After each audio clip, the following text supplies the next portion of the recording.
اهلا ومرحبا بالساده المشاهدين في برنامج روبورتاج. النهارده عندنا روبورتاج عن عيد الام. النهارده هنتكلم عن عيدك يا امي. كل ام مصريه لازم نقول لها كل يوم النهارده عيد ان انت موجوده في وسطينا. كل ام راحت عندنا نقول لها الله يرحمك.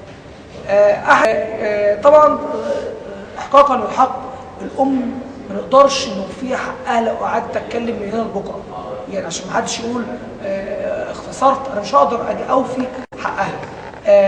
احد الشعراء المصري قال لك ايه؟ والام مدرسه اذا اعددتها اعددت شعبا طيبا.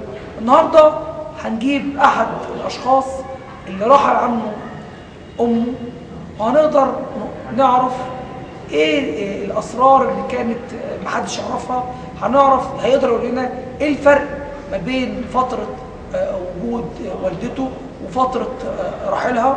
معنا ومعكم الاستاذ محمد الأمي. اهلا وسهلا بحضرتك استاذ محمد. كل سنه وانت طيبه. يعني احنا في ايام مفترجه ان شاء الله، ويدخل علينا وعليكم وعلى الامه الاسلاميه كلها بالخير واليمن والبركه. النهارده هنتكلم عن عيدك يا امي.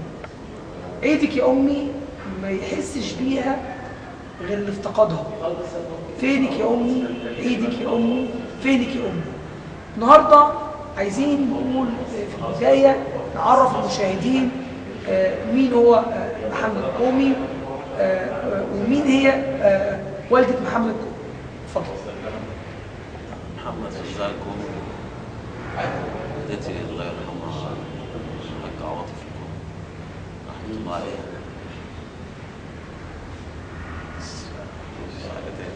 أستاذ محمد، حضرتك فقدت الوالدة رحمة الله عليها. عايزين في البداية أول سؤال هقدر أسأله لك، قول لي إيه الفرق؟ الفرق شاسع والله صغيرين، يعني ساعة ما هي موجودة غير دلوقتي خالص، فرق شاسع طبعا لسه موجود. خلينا نتكلم عن رمضان. قول لي رمضان والوالدة موجودة كنت عايشه إزاي؟ والوالدة مش موجودة عايشه إزاي؟ لا طبعا الوالدة لما كانت موجودة كان شيء تاني، يعني الواحد كان مسنود، السند الظهر بتاعه. أما دلوقتي مفيش سند، مفيش سند.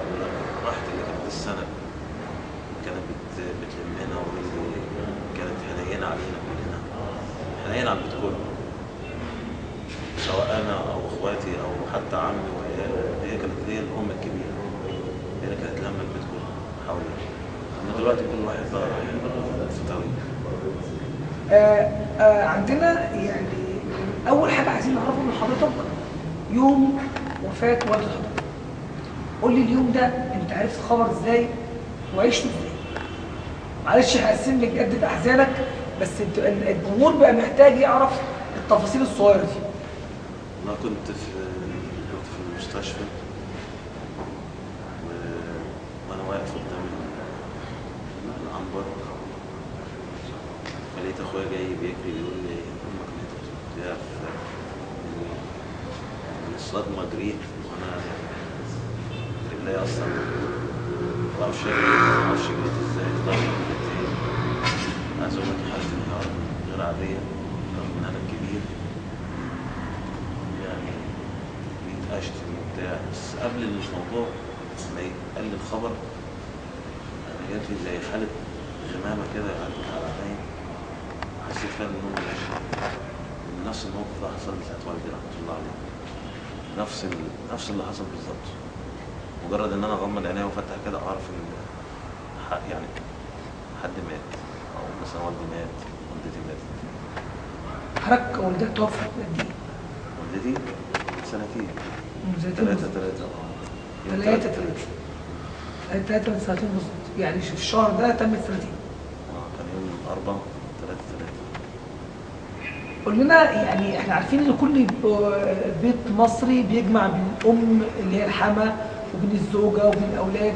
تعرضت لموقف مثلا معين يخليك تختار بين الزوجه والام؟ اكيد اي حد فينا تعرض لموقف ما بين الام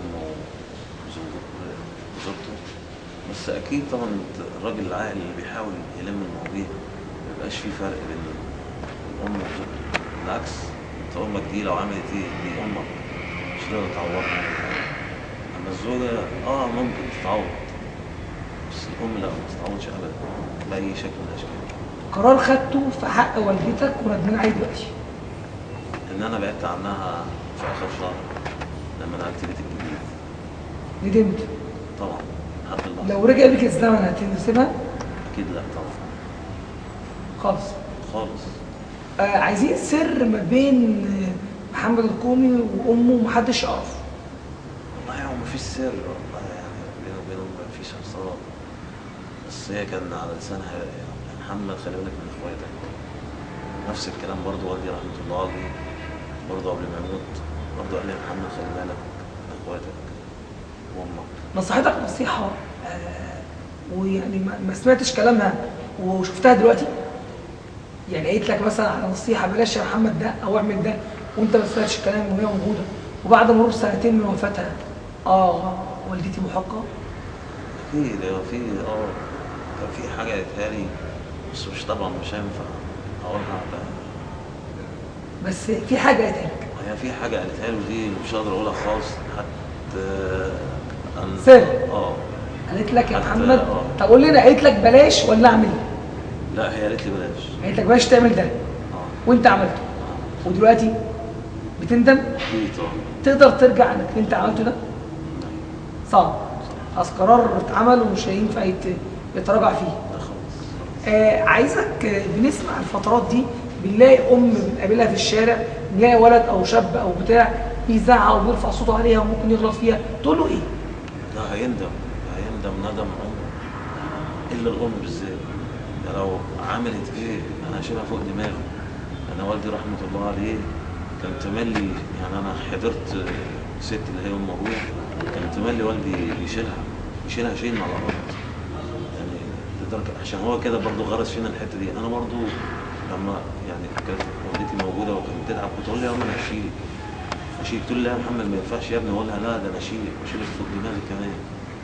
لا ده اللي عنده دلوقتي يحافظ عليها يبص رجليها ويبص ايديها ولا يزعلها، ما يخليش حتى دمعه تنزل من عينيها لاي سبب من الاسباب، حتى لو هيجي على اولاده او زوجها. لو قلنا ان والدتي اتحرك قدامك دلوقتي ومديناك دي هتقول لها ايه؟ انا وحشتيني سبت الكل افتقدت كتير حقيقي. هي اصلا ما بتفرقنيش، هي كل يوم معايا كل يوم حقيقي والله مش بجامل ومش بعمل حقيقي، كل يوم معايا كل يوم. مفيش مره مش معايا، حتى في تعبي اللي انا فيه دلوقتي على طول معايا. الاول كانت لما بتعب كانت تملي بتقعد جنبي وتواسيني محمد وتشد حيلك بتاع. دلوقتي انا مفتقد الكلام ده حقيقي. زوجتي معايا واولادي معايا، بس لا الفرق بين الام والزوجه فرق شاسع ما بين السماء والارض.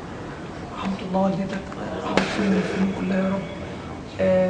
كل سنة وانت طيبة يا أمي، كل سنة وانت طيبة يا كل أم مصرية، كل سنة وحضرتك طيبة يا ست الكل. الله يرحمك يا أمي، الله يرحمك. لما أقول الله يرحمك يا أمي مش بتكلم عن أمي إبراهيم مصري، بتكلم على كل أم مصرية، كل أخ فقد أم ليه، كل أخت فقدت أم ليها، يقول لها الله يرحمك يا ست الكل، كل سنة وانتم طيبين واحنا من غيركم ولا حاجة.